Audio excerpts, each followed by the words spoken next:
और आज की जो हमारी क्लास है, टेंस तो वैसे आपके कंप्लीट हो ही चुके हैं। अब थोड़ा सा टेंस का पार्ट है जो मुझे आपको बताना है। जैसे सबसे पहले मैं लिखने जा रहा हूं some words denote time expression. कुछ वर्ड्स ऐसे होते हैं जो टाइम एक्सप्रेशन को डिनोट करते हैं, लेकिन विदाउट सिंस और फॉर। यानी कि ये वर्ड ऐसे हैं, अगर किसी भी सेंटेंस में दिए हों बिना सिंस और फॉर के होंगे तो टेंस को, सेंटेंस के टेंस को चेंज कर देते हैं। जैसे कौन कौन से वर्ड है? सबसे पहले लिखा है हाउ लॉन्ग, दूसरा लिखा है सिंस व्हेन। दोनों के दोनों क्वेश्चन वर्ड की तरह काम करते हैं और इनका मीनिंग होता है कब से। नेक्स्ट आता है the whole day, the whole night, the whole week, यानी कि पूरे रात, पूरे दिन, पूरे महीने, पूरे हफ्ते, कुछ भी हो सकता है। All along the day, all along the day, all along the night, all along the week, all along the year, throughout the day. सबका मतलब वही होता है, पूरे दिन की सेंस आती है। तो ये expression if these are given with continuous tense, so change into perfect continuous। यानी कि अगर ये एक्सप्रेशन किसी भी कंटिन्यूअस टेंस में दी हो तो उस सेंटेंस के टेंस को परफेक्ट कंटिन्यूअस में चेंज कर देंगी। जैसे कि टाइम एक्सप्रेशन, आपको पता है टाइम एक्सप्रेशन ऐसे ही करता है, किसी भी कंटिन्यूअस टेंस के साथ अगर टाइम एक्सप्रेशन दिया हो तो उसके टेंस को, सेंटेंस के टेंस को चेंज कर देती है। दूसरा, इफ दीज आर गिवन, अगर ये इंडेफिनिट के साथ दिए हों, if these are given with indefinite, अगर ये किसी इंडेफिनिट के साथ दिए हों, सो नो चेंज, फिर कोई चेंज नहीं होगा। जैसे आमतौर पर मैंने आपको बताया था, इससे पहली वीडियो में आप देख सकते हैं, मैंने आपको बताया था जब टेंस पढ़ाया था, जब मैंने आपको बताया था कि अगर टाइम एक्सप्रेशन किसी कंटिन्यूअस टेंस के साथ दिया हो, चाहे वो प्रेजेंट हो, पास्ट हो या फ्यूचर हो, तो टेंस को किस में चेंज कर देती है? वो परफेक्ट कंटिन्यूअस में चेंज कर देती हैं। और अगर टाइम एक्सप्रेशन सिंस और फॉर के बाद जो टाइम होता है वो इंडेफिनिट के साथ दिया हो तो वो परफेक्ट में चेंज कर देता है। ये मैंने रूल बताया था। लेकिन ये वर्ड्स ऐसे हैं जो केवल और केवल कंटिन्यूअस को ही परफेक्ट कंटिन्यूअस में चेंज करते हैं, इंडेफिनिट को नहीं करते हैं। जैसे आप देख सकते हैं, लाइक आप कब से पढ़ा रहे हैं, तो बोलेंगे हाउ लॉन्ग। यूजुअली हम बोलते हैं आर यू टीचिंग, आप कब से पढ़ा रहे हैं। लेकिन हाउ लॉन्ग क्या होता है? टाइम एक्सप्रेशन होता है। जब ये टाइम एक्सप्रेशन की तरह काम करता है और क्वेश्चन वर्ड भी है तो आर नहीं आएगा, यहाँ पर आएगा how long have you been, लगा दीजिए how long have you been teaching. जैसे वो पूरी रात पढ़ रहा था, पूरी रात से पढ़ा था, पूरी रात पढ़ रहा था, तो बोल सकते हैं he was studying the whole night. अब द होल नाइट क्या होता है? Time expression. जब होल नाइट टाइम एक्सप्रेशन है तो वो चीजें क्या करेंगे? सो परफेक्ट में बदल देंगे, हैड बीन आ जाएगा। ठीक है। जैसे it is raining all along the day, यानी कि पूरे हफ्ते बारिश पड़ रही है, ऑल अलोंग द डे। तो all along the day time expression होता है विदाउट सिंस एंड फॉर, तो इसके लिए क्या आ जाएगा? हैज बीन आ जाएगा। अगर आप ये लिखना चाह रहे हैं, जैसे अगर यही लिख देता हूं मैं, अगर आप ये लिखना चाह रहे हैं कि वो पूरे दिन पढ़ा, he studied the whole day, इसमें कोई चेंज आप नहीं करेंगे क्योंकि भले ही ये टाइम एक्सप्रेशन को डिनोट करता हो, लेकिन अगर ये इंडेफिनिट के साथ दिया हो तो इसमें कोई चेंज नहीं आएगा। ये सेंटेंस बिल्कुल करेक्ट है। तो कुछ ये एक्सप्रेशंस थी जो टेंस के अंदर ही पढ़ानी थी, और तो इसलिए मैंने लास्ट में वीडियो बनाया ताकि कुछ डाउट्स है जो आपको क्लियर हो सके। तो ये था कुछ सर्टेन एक्सप्रेशन जो टाइम एक्सप्रेशन को डिनोट करते हैं, लेकिन बिना और सिंस और फॉर के। अब लास्ट इसी का एक और बचा हुआ है जो हम यूज करते हैं। जैसे आपने सुना ही होगा सिंस और एवर सिंस। यूजुअली हम सिंस और एवर सिंस का यूज करते हैं जब एक सेंस निकल के आती है जब से तब से। जैसे फॉर एग्जाम्पल सिंस और एवर सिंस, इन दोनों का मतलब एक ही होता है, जब से या तब से। इसका आपको देखना है, सिंस और एवर सिंस का आपको देखना है, इसके बाद हमेशा पास्ट इंडेफिनिट आएगा, ये आपको ध्यान रखना है।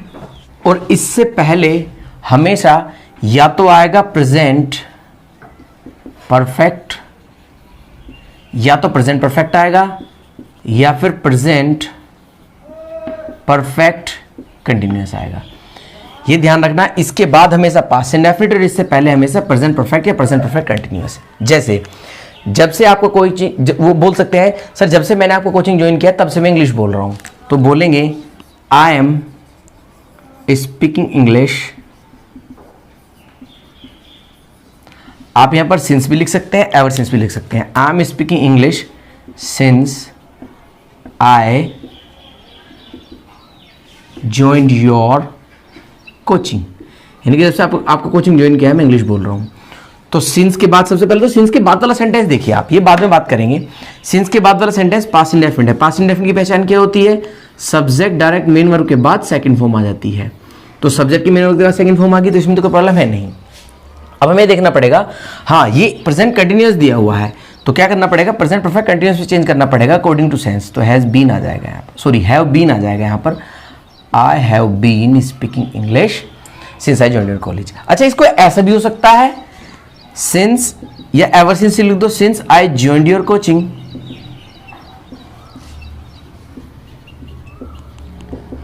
I have been speaking English, ऐसा भी हो सकता है, कोई प्रॉब्लम ही नहीं है।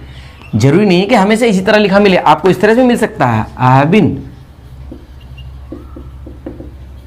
स्पीकिंग इंग्लिश, ऐसा भी हो सकता है। जैसे जब से उसकी जॉब लगी उसने अपना घर छोड़ दिया तो बोल सकते हैं ही लेफ्ट हिज होम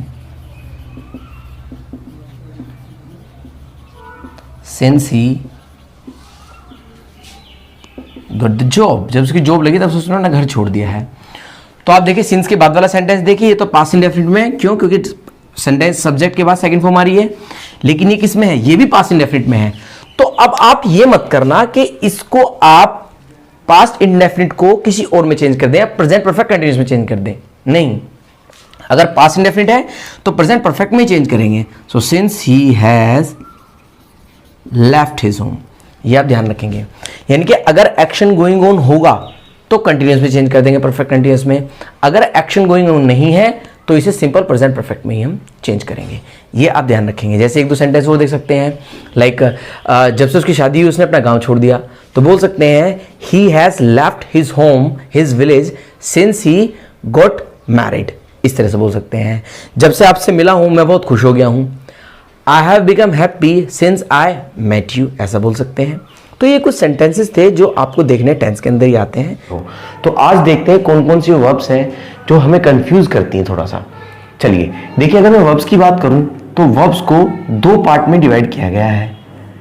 एक तो होती है एक्शन वर्ब और दूसरी होती है नॉन एक्शन वर्ब।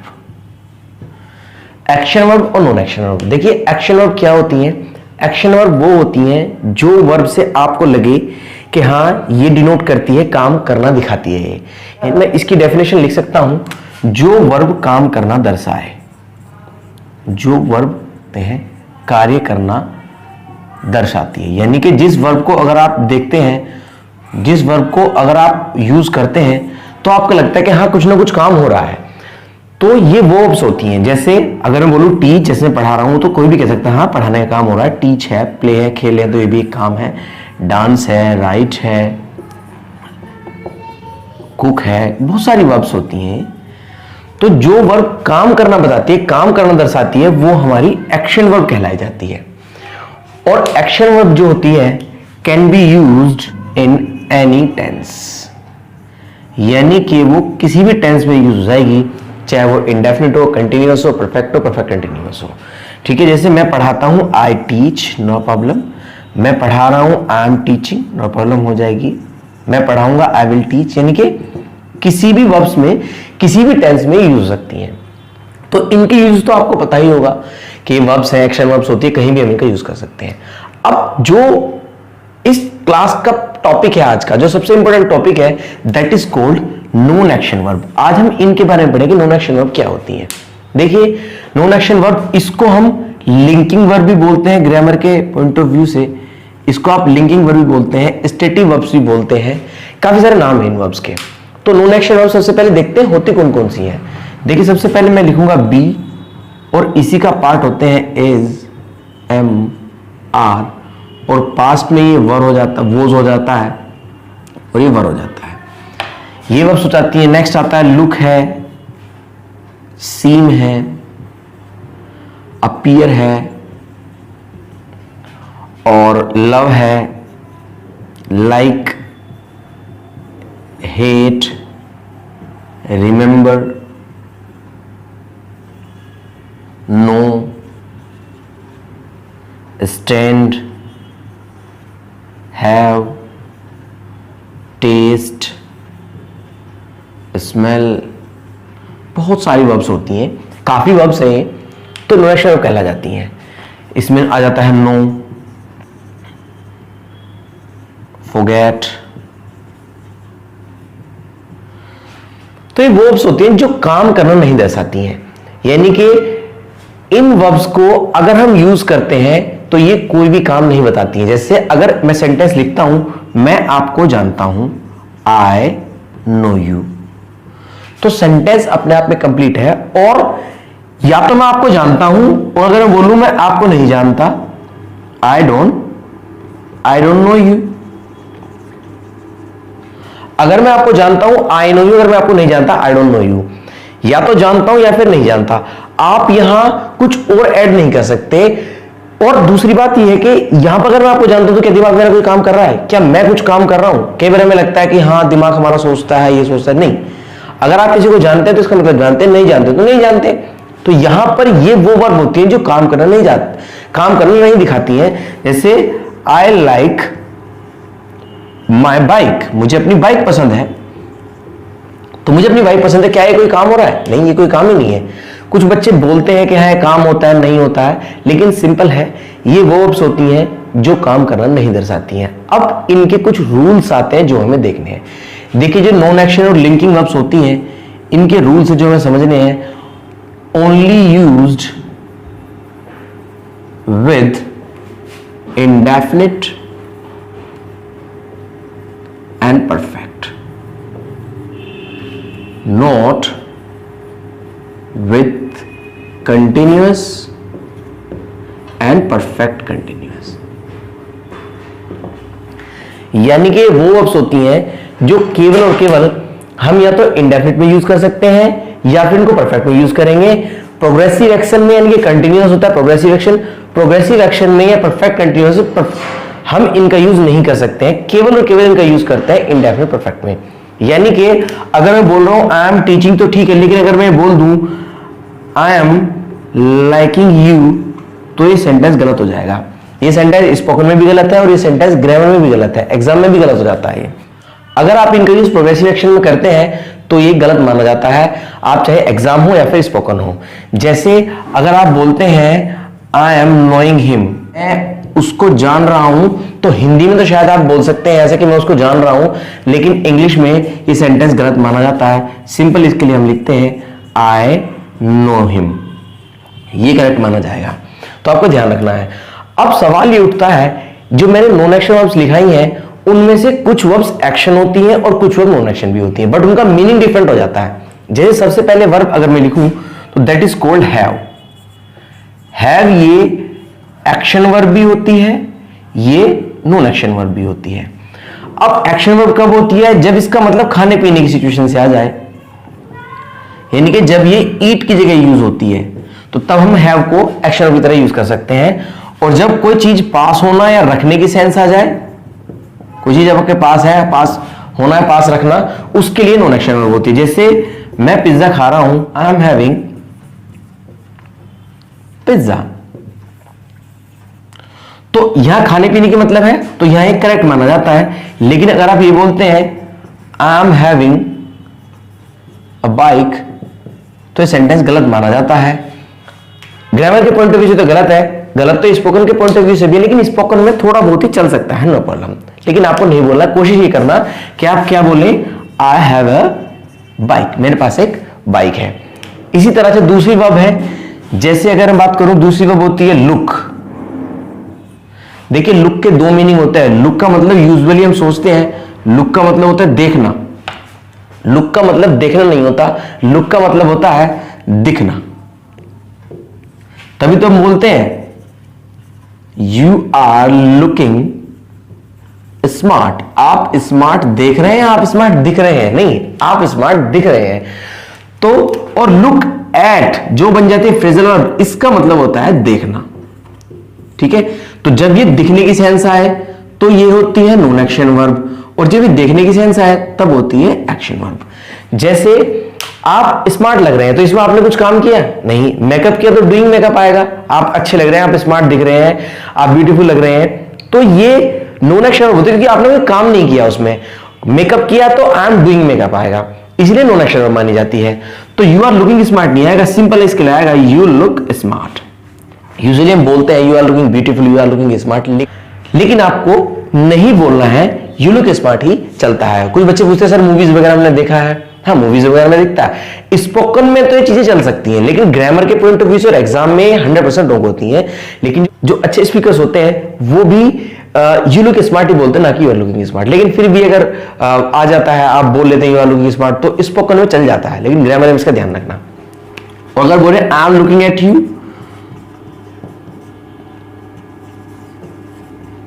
तो ये सेंटेंस सही माना जाता है, मैं आपको देख रहा हूं। ठीक है, इसके अलावा देखने का मतलब सी भी होता है, सी का मीनिंग भी देखना होता है, लेकिन यहां पर आई एम सीइंग नहीं कर सकते आप, नो, क्योंकि ये भी नॉन एक्शन वर्ब में आती है। नॉन एक्शन वर्ब में क्या क्यों आती है? क्योंकि आंखें खुली है तो कुछ तो दिख ही रहा होगा। तो ये वो चीज होती है, सपोज आप मार्केट जाते हैं या क्लास में आते हैं, तो क्लास में आप क्या देखते हैं? क्या केवल बोर्ड ही देखते हैं? नहीं, बोर्ड के साथ साथ पंखे लगे हैं वो भी देखते हैं, मुझे भी देखते हैं, दीवारों को भी देखते हैं, टेबल को भी देखते हैं, सारी चीजों को देखते हैं।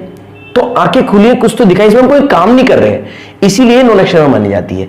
लेकिन लुक एट का मतलब होता है to change the direction, direction को चेंज करना है, किसी चीज को देखना। सपोज आप बोर्ड को देख रहे हैं या आपका इधर उधर देख रहे हैं, तो मैं बोल सकता हूं लुक एट द बोर्ड, यानी कि आपकी डायरेक्शन चेंज हुई है, इसीलिए वो काम हुआ है, आपने वो काम किया कहीं और से यहां देखना शुरू किया है, इसलिए ये तो जो लुक एट है ये तो एक्शन वर्ब भी मानी जाती है। ठीक है, इसका ध्यान रखें। इसी तरह से एक और है, तो आई एम सीइंग यू गलत होता है, आई सी यू होता है, बस आई सी यू। एक और होता है इसी तरह से, जैसे है हियर और लिसन। हियर जो होती है नॉन एक्शन वर्ब होता है, और लिसन जो होता है एक्शन वर्ब होती है, जबकि दोनों का मतलब सुनना होता है। लेकिन हियर का मतलब वो है कान खुले हैं हमारे, तो बहुत सारी बातें सुनते हैं हम। जैसे अगर आप क्लास में बैठे हैं तो जो पंखे की आवाज आ रही है वो भी सुनेंगे आप, बस अगर बाहर बस रोड पे बस जा रही है तो उसकी आवाज भी सुनेंगे आप, कोई आवाज लगा रहा है तो उसकी आवाज भी सुनेंगे। तो हमारे कान केवल एक बात को नहीं, जितनी भी आसपास एक्टिविटी होती है उनको सुन सकते हैं, इसीलिए ये नॉन एक्शन वर्ब मानी जाती है। तो ये सेंटेंस है गलत होता है, आई एम हियरिंग यू, नहीं तो इसको बोलेंगे आई हियर यू, ये बोलते हैं। लेकिन लिसन का मतलब होता है ध्यान से सुनना, इसीलिए सही माना जाता है I am listening to you. ठीक है, ये सही माना जाता है। तो ये कुछ वर्ब्स हैं जिनमें हमें देखना है। कुछ वर्ब्स एक्शन वर्ब की तरह यूज होती है, कुछ वही सेम वर्ब बट उनका मीनिंग अलग हो जाता है। जैसे हैव का मीनिंग खाने पीने की सेंस आएगा तो एक्शन वर्ब है, वरना तो ये नॉन एक्शन वर्ब है। लव तो ये नॉन एक्शन वर्ब भी होती है, इसको आप नहीं बोल सकते आई एम लविंग यू या आई एम लविंग हिम या I am loving my bike, no, इसको तो आप ये बोलना पड़ेगा I love you, I love him, I love my parents, इसको तो आपको यही बोलना पड़ेगा। लेकिन आपने एक सेंटेंस, यूजुअली बच्चे पूछते हैं कि सर मैंने डिक्शनरी में भी देखा है कि ये सेंटेंस लिखा हुआ है आई एम लविंग इट, तो क्या वो गलत है? ये सेंटेंस बिल्कुल सही है, लेकिन इसका मीनिंग अलग निकलता है। यहां पर इसका मीनिंग है, फॉर एग्जाम्पल कोई मैंने ऐसा टास्क दिया जिसको आप कर रहे हैं, तो मैं बोल सकता हूं how do you like this task, तो बोल सकते हैं आई एम लविंग इट, इसका मतलब है मैं इसको इंजॉय कर रहा हूं, ये इंजॉय की सेंस होती है। तो यहां पर इसका मतलब है मैं जो काम आपने मुझे दिया है, सपोज मैं खाना बना रहा हूं, तो वो बोलते हैं या I am loving it, it means मुझे खाना बनाना बहुत अच्छा लगता है और मैं इस काम को एंजॉय कर रहा हूं। तो यहां डिफरेंट मीनिंग जनरेट करता है। नेक्स्ट इसमें आता है स्टैंड। इसके भी दो मीनिंग होते हैं, स्थित होना, तो अब तो नॉन एक्शन वर्ब होगी। और इसका दूसरा मीनिंग होता है खड़े होना। अगर आप खड़े हैं तो बोल सकते हैं I am standing at the gate, मैं गेट पर खड़ा हूं, तो ये एक्शन वर्ब होगी। लेकिन अगर आप बोलने लगे आप a temple is standing in front of our coaching, हमारे कोचिंग के सामने एक मंदिर खड़ा है, तो आप ये सिचुएशन नहीं आएगा, हमारी कोचिंग के सामने एक मंदिर स्थित है, तो जब वो स्थित है कोई काम तो कर नहीं रहा वो, इसीलिए वहां पर स्टैंडिंग नहीं आएगा, इसके लिए आएगा स्टैंड्स। सेम ये एग्जांपल स्मेल में भी आता है। स्मेल की भी दो मीनिंग होते हैं, सूंघना,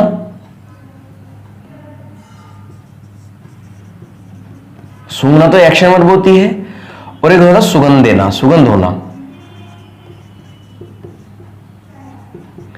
तो अगर आप बोल रहे हैं आई एम स्मेलिंग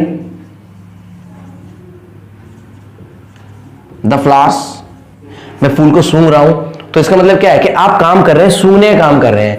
लेकिन अगर ये बोल रहे हैं this flower smelling, this flower is smelling, this flower smelling very good, this flower is smelling very good. तो अब इस फूल की खुशबू बहुत अच्छी है, खुशबू देने कोई काम नहीं कर रहा है, सिंपल इसके लिए हम बोलेंगे this flower smells good, smells very good. ये आपको देखना है। और कुछ वर्ब्स है वो नेक्स्ट क्लास में हम देख लेंगे। बस last action non action verb देखना है। एक्शन वर्ब जो होती है वो तो किसी भी टेंस में यूज होती है, लेकिन नॉन एक्शन वर्ब केवल इंडेफिनिट परफेक्ट में इसका यूज कर सकते हैं, लेकिन इसको कंटिन्यूअस में यूज नहीं करेंगे। कोई क्वेश्चन क्वेरी हो तो आप मुझसे पूछ सकते हैं। Kindly subscribe the channel, like and share also. Thank you very much, God bless you, take care, bye.